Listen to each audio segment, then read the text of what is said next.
আপনি এটা বলতে পারেন না যে আমার বাড়িতে যেটা আছে সেটা অপদার্থ, সেটা ডাইনি, তার সাথে এরকমই করতে হবে। আপনার আমার সাথে যেটা থাকবে তাদের ব্যাপারে আল্লাহ রাসূল বলেন ওয়ালা তুকাব্বি, তোমরা তাকে গালি দিও না আর তাদের মুখে মেরো না। যেই হাদিস আছে যে টাঙ্গি রাখতে হবে লাঠি,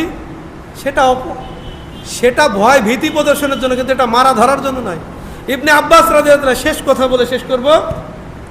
কোরআনের আয়াত 34 নম্বর সূরা নিসা, তোমাদের স্ত্রী যদি তোমাদের কথা না শোনে সংশোধনের জন্য আল্লাহ কয়েকটা পদ্ধতি দিয়েছে। এক, কথা বন্ধ করো, বিছানা আলাদা করো।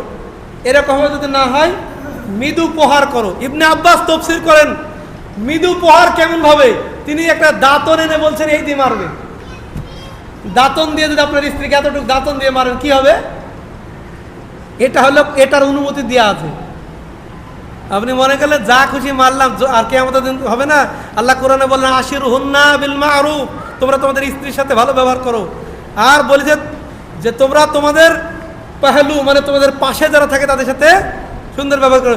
আপনার পাশে এ পাশে ও পাশে সবসময় কে থাকে? শয়ন সঙ্গী কে? পরামর্শের সঙ্গী কে? আপনার আশেপাশে কে থাকে?